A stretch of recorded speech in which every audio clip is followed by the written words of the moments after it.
Welcome to Finding Holiness, where we delve into timeless Torah wisdom, revealing the sacred in everyday moments. Join us on a journey to elevate your spirituality and discover holiness in every aspect of life. I'm your host, Rabbi David Kadosh, and together, let's embark on a path of spiritual exploration. I hope you enjoy this next episode. Shalom, everybody. Welcome to another edition of our Thursday Parashat Shavua class. Today we are studying Parashat Re'eh, as is this week's parasha. Is also Rosh Hodesh Elul. And Parashat Re'eh is always read either on the Shabbat, where we bless the upcoming month of Elul, or on Rosh Chodesh Elul itself, as in this year. So I'd like to explore today, Bezrat Hashem, with your permission, the association between the two, between Parashat Re'eh and Chodesh Elul. The Torah begins in the parasha, Re'eh Anochi Noten Lifnechem Hayom Beracha Uklala. See, I place before you today a beracha and a kilala, a blessing and a curse.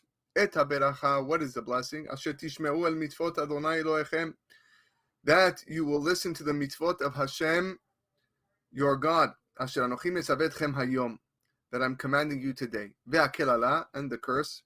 Im lo tishmeu el mitzvot Adonai Elohechem, if you do not listen to the mitzvot of Hashem, your God. Ve'sartem min haderech, and you veer from the path. Asher anochi metzavetchem hayom, that I command you today. Lalechet acharei Elohim acharim asher lo yadatem, to follow other gods that you did not know. One of the Chachamim explained that HaKadosh Baruch Hu actually alludes to Chodesh Elul in these Pesukim. He gave us a month of Elul prior to Rosh Hashanah, affording us a last-minute opportunity to perform Teshuvah and make amends for all the misdeeds that we've done, our past years' averot and transgressions. And in the merit of this Teshuvah, we will deserve a ketiva v'chatima tova on Rosh Hashanah and on Yom Kippur. We will be inscribed for a good and blessed year. How is this alluded to? The word hayom, the day, Re'eh anochi noten lifnechem hayom, is an allusion to Rosh Hashanah. The Zohar writes, Vayhi hayom, da Rosh Hashanah. This is Rosh Hashanah. So when it says, Re'eh anochi noten lifnechem hayom beracha uklala, behold, I am giving you today, or see, I'm giving you in front of you today a beracha uklala, know that I'm providing for you an opportunity before the day of Rosh Hashanah, to determine whether or not it will bring you a beracha or chas v'shalom, an opposite to kelala. Et beracha asher tishmeu el mitzvot Adonai Elohechem. The beracha is the teshuvah that you can perform during the month of Elul to make amends for all of Hashem's mitzvot that you failed to perform properly. Ve'akelala, and what is a curse? Im lo tishmeu el mitzvot Adonai Elohechem. And the kelala, chas v'shalom, God help us, if you fail to perform the mitzvot properly, that's what it will give you. You will not be sealed in the book of good and life for the next year as a result of you failing to do what you needed to do. And he continues to explain et beracha shetishmeu as an allusion to the minhag of blowing the shofar during the month of Elul, as many of us do during the recital of Selichot. Some people do it following Shacharit. The reason for doing this is to arouse Bnei Israel to perform Teshuvah. The Tur describes the minhag, and he says, "Hitkinu chachamenu zichronam livracha sheyu tokein berosh chodesh Elul bechol shana v'shana bechol hachodesh."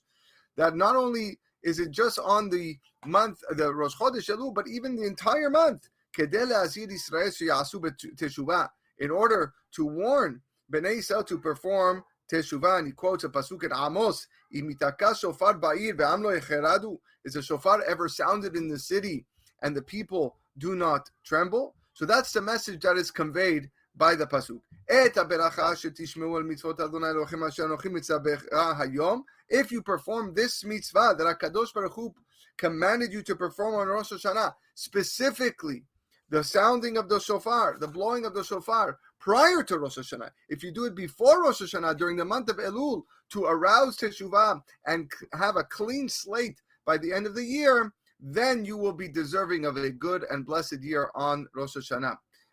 The numerical value, believe it or not, the gematria of the entire pasuk, Re'eh anochi noten lifnechem hayom beracha uklala, is exactly equal to the words Tik'u b'Hodesh shofar, the words in Tehillim that we recite on Rosh Hashanah. We also say it on the Yom Hamishi, is the Psalm of Thursday. Blow the shofar of the new moon. So in the merit of hearing the shofar during the month of Elul, we will succeed in bestowing beracha upon the heads of Bnei Israel, and as well, unfortunately, kelala upon the heads of upon those that don't perform the mitzvot. But we hope that kelala gets laid down on the heads of our enemies that wish to destroy us, and that is what our Chachamim say in connection between Re'eh Anochi and Hodesh Elul. There's actually another allusion. Re'eh Anochi lifnechem noten lifnechem hayom. The Megaleh Amukot in Parashat Va'etchanan writes in relation to Balak's remark to Bilam. Balak said, "Ve'ata lecha na'ara li et ha'am hazeh." Please come and impose a curse upon the people for me. Balak, of course, instructed Bilam to curse Bnei Israel on his behalf. And with these words, he actually wished to annul the power of Teshuvah, of Elul and Rosh Hashanah. The word ara, which means to curse, can be interpreted as an abbreviation for Elul and Rosh Hashanah. Aleph Reish Hey, Elul, Rosh Hashanah. So one of the reasons why we open this week's parasha with the word Re'eh is also Elul, Rosh Hashanah, because this alludes to the fact that the month of Elul is a preparation for Rosh Hashanah, and we are combating that idea of curse that Balak wished to impose upon us with the concept of doing the proper mitzvot during these times, as we will see and talk about as the shiur goes on. There is another association that I want to expand with in the name of Rav Pinchas Friedman, may he live and be well, in that we have a connection between the month of Elul and our way of life and the performance of the mitzvot. He explains that Bnei Israel had a very, very lofty intent during the time of Matan Torah, when they declared Na'aseh v'nishma, the two famous words, we will listen and we will do and we will listen. Na'aseh v'nishma. The Torah tells us, "Vayomeru kol asher diber Adonai na'aseh v'nishma." Everything that Hashem said, we will do and we will obey. Why was this statement considered so admirable? What was so special about this statement? So he quotes the Sefer Yismach Moshe in Parashat Terumah, and he says that a Jew's goal is to be constantly connected to Hashem and His Torah, even when he is engaged in matters that pertain to Olam Hazeh. Even when he's eating, he's drinking, he's enjoying, he's on vacation, he still always has to be connected to Hashem and the Torah. And the Gemara teaches in Masechet Megillah regarding the obligatory Torah reading that it's actually prohibited for two people to read the Torah simultaneously. And the reason why two people cannot read the Torah at the same time for other people, Ditrei kala lo mishtam'ei, because two voices are not discernible. So basically, you can't figure out who is which voice is who, because there's two voices going at the same time. When a person is burdened and occupied with earthly concerns, then how is it possible to hear the voice of Hashem? It's impossible. We have this principle of two voices cannot be discerned simultaneously. So he provides a solution from the same Gemara. The same Gemara says, "Ubahalelu b'Megillah afilu asara korin." If 10 people were to come together and choir the recital of the Megillah or the recital of Hallel, korin, you fulfill the mitzvah. You're allowed to hear 10 people recite the Megillah at once, but you're not allowed to hear 2 or more people recite the Torah. What's the difference? My ta'ama. Why is Megillah okay to have more people recite it at the same time? Kevan de chaviva bi'aved datayu v'shamei. Because since it's a precious mitzvah, it's something dear to us, the listeners are connected to hear it and focus more and concentrate more and discern the separate voices that are going on. So if a person cherishes the Torah enough, he can discern the voice of Hashem even when he's occupied in earthly matters. And that's a deeper significance of when Bnei Israel said, Kol asher diber Adonai na'aseh v'nishma, that the declaration of na'aseh is related to their occupation of earthly matters, I'm eating and I'm drinking. And the declaration of nishma conveyed their intent that I'm still paying attention to the voice of Hashem in my mind, even when I'm occupied in earthly matters, dvarim ba'olam hazeh. Why? Because I have a special love for the Torah. We can elaborate based on the pasuk that prefaces the giving of the Torah in Parashat Yitro. The pasuk says, "B'chodesh hashelishi letzet bnei Yisrael me'eretz Mitzrayim, bayom hazeh ba'u midbar Sinai." In the third month from the exodus of Bnei Yisrael from Mitzrayim, on this day they arrived in Midbar Sinai. So Rashi says, why does it have to say bayom hazeh, on this day? So Rashi says it only needs to say on. The reason is because the words of Torah should be new to you as if it was given to you on this day. It's our obligation, says Rashi, that any chidush, any novelty of the Torah needs to be felt on a daily basis as if we had just received it. In fact, we say every day in Kriyat Shema,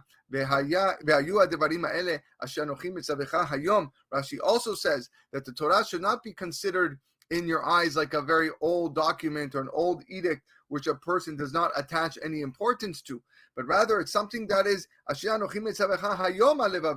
it should be considered something that's new to you, towards where everybody runs to because it's so fresh and opportunistic that you want to come and you want to lay claim on it and grab hold of this new document called the Torah. So it's a very fantastic concept here. But how is it possible to experience the novelty of the Torah on a daily basis? The Torah tells us in Parashat Vayetchanan, "Et hadevarim ha'ele diber Adonai kol ke'alchem bahar mitoch ha'anan mitoch ha'esh ha'anan ha'arafel kol gadol velo yasaf." These words that Hashem spoke to your entire congregation on the mountain, from the midst of the fire, the cloud and the fog, and the powerful voice that was never ending. Rashi interprets, what does it mean? Kol gadol velo yasaf, kol rav velo pasak. He says it's a powerful voice that does not stop. He quotes a Targum.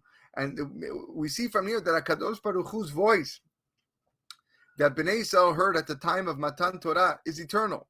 It's something that does not cease even for a single moment. And it's our job to focus on that voice and hear it at all times.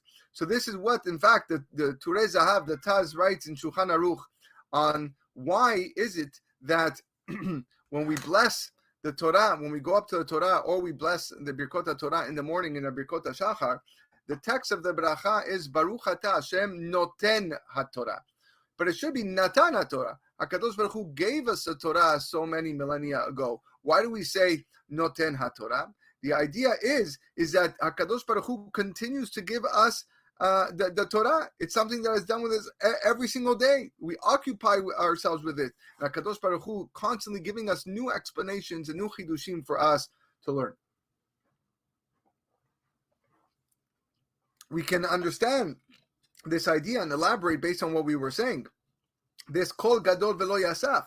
It's a powerful voice that doesn't stop. It continues to push through the space of the universe for us to grab hold of. And anybody who toils in the study of Torah is privileged to receive this voice of Matan Torah on the day that it was given. And that's why the Chachamim instituted Noten HaTorah in the present tense, because we receive the Torah anew on a daily basis.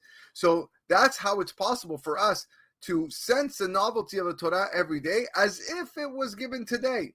After all, the Torah is indeed given on a daily basis from that Kol Gadol Velo Yasaf, that Kol Rav Velo Pasak, the Rashi explains, a power everlasting voice. Chachamim explain that they once witnessed the Baal Shem Tov, who would study with his holy students, that flames of fire would surround them, and heavenly malachim would gather around when they were studying. And they would hear thunder and lightning, and the words Anochi Adonai Elohecha that was uttered by HaKadosh Baruch Hu, that was going on during the moments that Baal Shem Tov was studying Torah with his students. You hear these stories and you can't understand, you can't help but apply them to the ideas that we just learned. When a person is immersed in earthly activities and he is overwhelmed by the sounds of Olam Hazeh, it's difficult for a person to be inspired. It's difficult for a person to recognize the voice of Hashem, that same voice that proclaimed Anochi Hashem Elokecha on the time of Matan Torah. Today, kala lo mishtame, like the Gemara says in Masechet Megillah that we quoted. When two voices are going on at the same time, how can I pay attention to my voice on this world doing mundane things and listen to the voice of HaKadosh Baruch Hu at the same time. But if the Torah is dear to you, if you are the Baal Shem Tov and his students, where everything in life for you is something that is connected to Torah, then all your earthly endeavors are just a means to better serve Hashem. Then you remain attuned to the voice of Hashem, and that was a message delivered by Bnei Israel when they said, "Kol asher diber Adonai na'aseh v'nishma." Even when we are engaged in the performance of earthly material tasks, we will continue to hear that eternal voice of Hashem, that voice of Hashem from Matan Torah, because the Torah is dear to us. One of the ideas that one of the places in the Torah where we see this concept of voice is Yaakov Avinu and Esav Harasha when receiving the beracha from their father Esav, when they're from their father Yitzchak. The Torah says, "Vayigash Yaakov el Yitzchak aviv vaymusheu." Yaakov approached his father Yitzchak and he felt him. Vayomer hakol kol Yaakov dayadayim de Esav. The voice is Yaakov's voice, but the hands are the hands of Esav. There's a redundancy here in Yitzchak's remarks. The word voice is written twice. Hakol kol Yaakov, and as well the word hand is written twice. Vayadayim yede Esav. So why is this the case?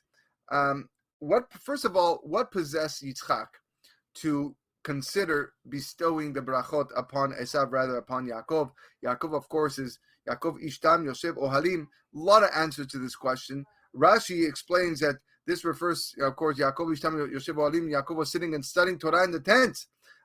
So he learned the Torah from Yeshiva Shem Va'eved. So it could be that that Yitzchak rather, he feared that if Yaakov and his children would occupy themselves with earthly matters, that they would become so engrossed in those earthly matters that they would fail to hear the constant voice of Hashem.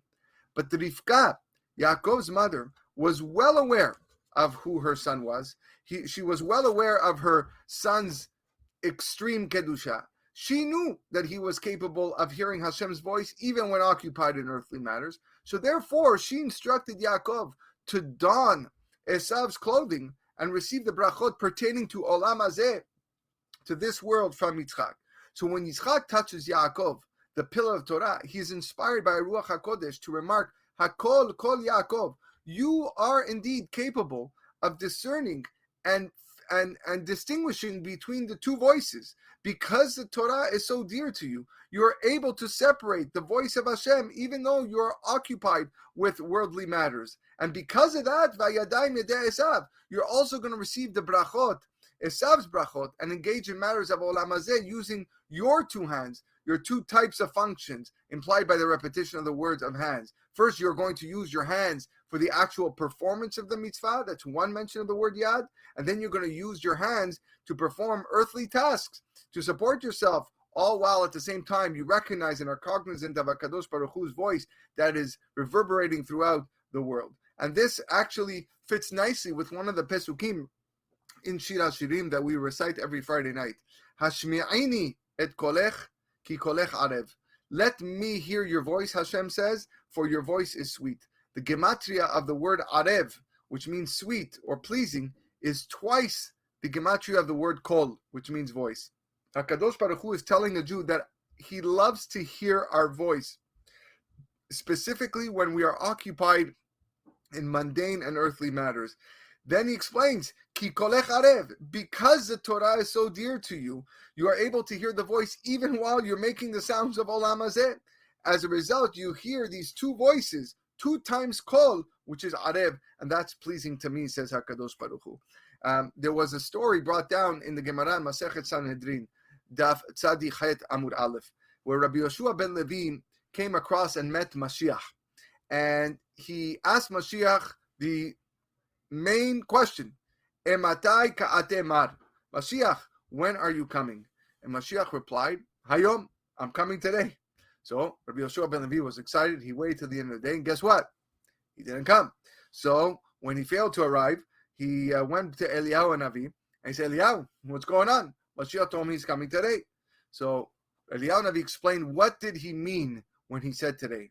When he said today, it meant Hayom im bekolot tishma'u. Today, if you hear his voice. He will come today if you hear his voice. So Mashiach was saying, I can only come today if the condition of Hayomim Bekolot Tishma'u was met. That when you are engaged in mundane and earthly matters, you continue to hear and heed the voice of Hashem, of Anochi Hashem Elokecha. Hayomim Bekolot Tishma'u. When you hear his voice, the voice of Hashem while you do your everyday things, that's when I'm ready to come. And that's what HaKadosh Baruch Hu told Am Yisrael prior to Matan Torah, or that's how he was revealing himself. Kol Gadol Velo Yasaf. HaKadosh Baruch Hu's sounding of his voice of Matan Torah without ceasing.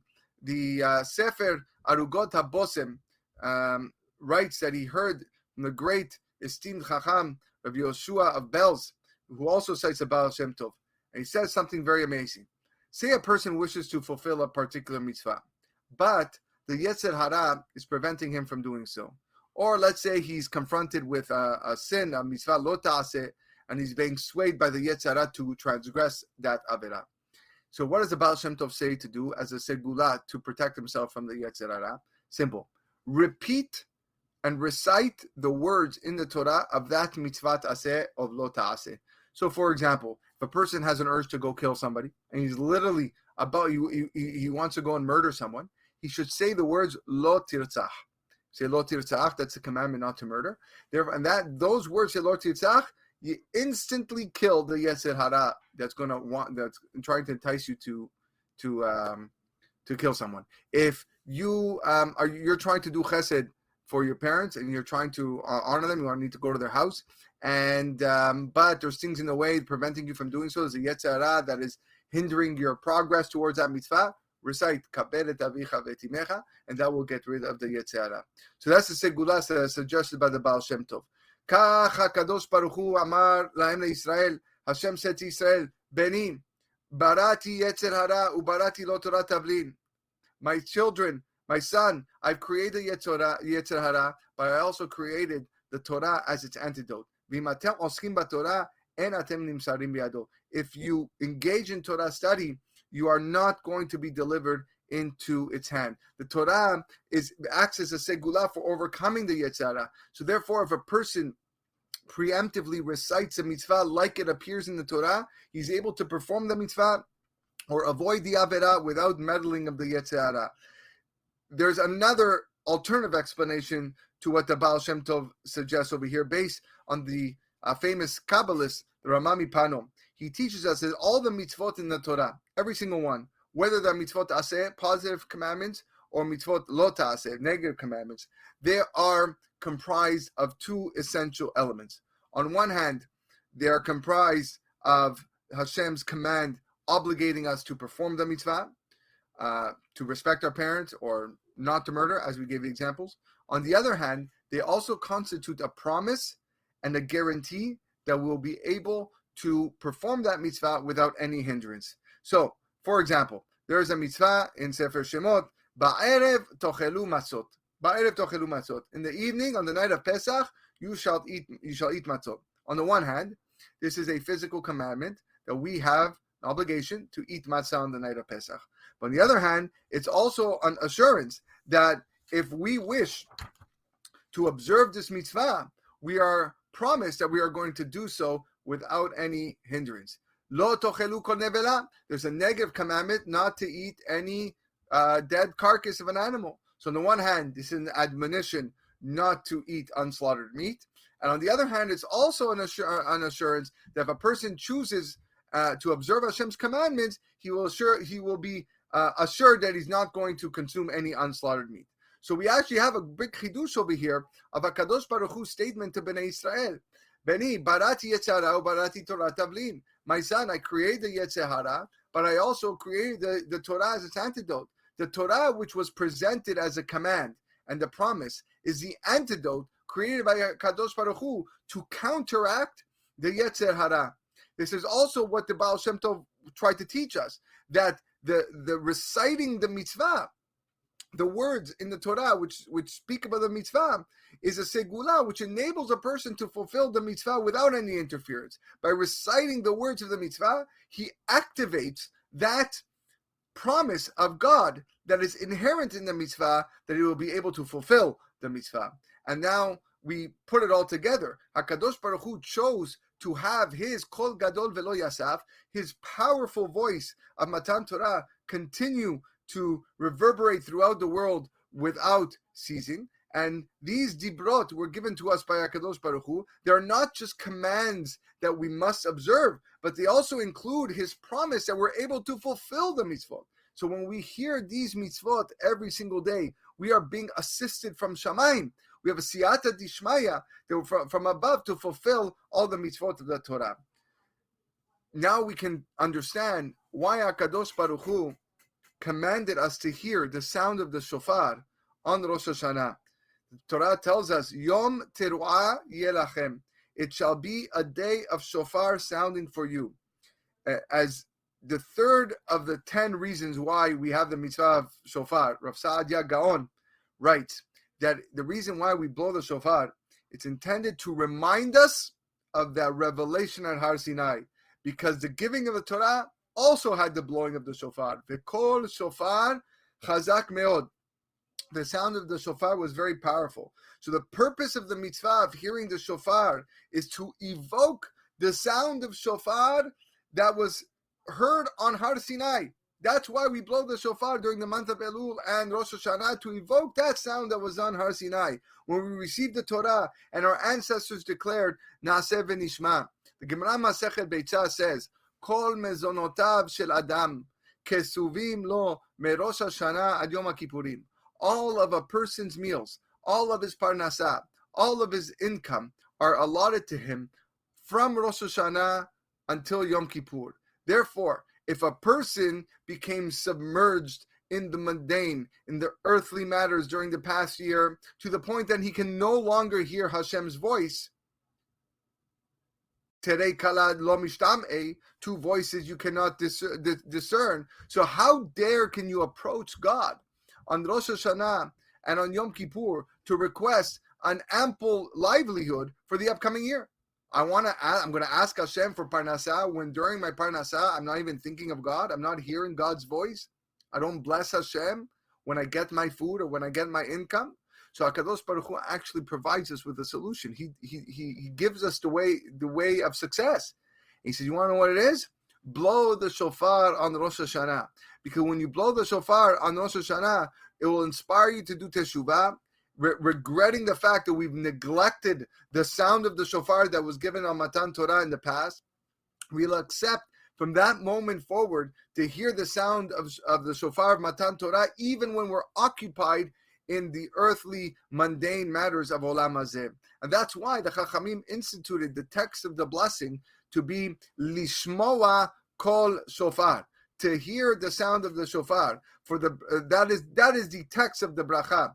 They wanted to teach us the purpose of the mitzvah. The purpose of the mitzvah is to hear the sound of the shofar, not just the physical sound that's coming out of the shofar from the Baal Tokea, but to hear the sound of the Matan Torah, the shofar of Matan Torah that was blown so many millennia ago. That sound that grows stronger and stronger. Vahi kol hashofar holech behazek meod. That helps us realize that the institution of blowing the shofar, not just on Rosh Hashanah, but even prior to Rosh Hashanah, during the month of Elul, as we're going to begin next week, it's also meant for the same purpose. It's to arouse us to perform teshuvah, to make amends for the fact that we neglected to notice, to hear the sound of the shofar Matan Torah throughout the past year. So maybe this is the meaning, the deeper meaning of the opening pasuk in this week's parasha.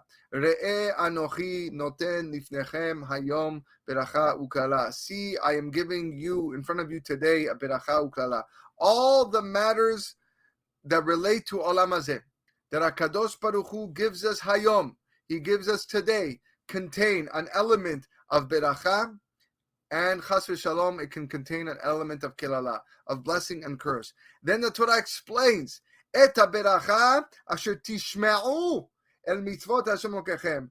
Earthly matters can only contain beracha on the condition that you're able to hear. You can hear the voice of Matan Torah, the voice of Hashem, the mitzvot that came from Matan Torah. That same voice that said, Asher Anochi mitzaveh etchem hayom, as if it was given today. And seeing that the mitzvot were given in the form of a promise, hearing the voice of Matan Torah ensures us that we're going to be able to observe the mitzvot without any interference of the Yetzer Hara. And as a result, HaKadosh Baruch Hu will bestow upon us all forms of beracha and salvation. And on the other hand, Has v'Shalom ve'akel ala, the curse, matters relating to Olam Hazeh can also be a curse. It can also be something that we don't want, detrimental to our lives. Im lo tishme'u el mitzvot Hashem Elokechem asher anochi mitzav etchem hayom. If you fail to hear that awe-inspiring voice of Hashem from Matan Torah that continues to grow stronger and stronger, even though it took place so many years ago, as a result of that failure, you will sink, Chas v'Shalom, into the mires of Olam Hazeh until you fail to appreciate and cherish any parts of the Torah. You're not going to be assisted from Shamayim. You're not going to be helped from HaKadosh Baruch Hu in your efforts to observe the mitzvot of Torah, because you can't discern the voices. You're not paying attention whatsoever. All you care about is your clothing, your house, your car, your money, and it's all that matters to you. God doesn't matter to you. Mitzvot doesn't matter to you, so why should Hashem help? It turns out that all your money and everything that you worked so hard physically for, it just becomes a kelara. So we see, Rabotai, a very, very deep and intimate connection and relationship between the opening pesukim of this week's Parashat Re'eh, and the month of Elul.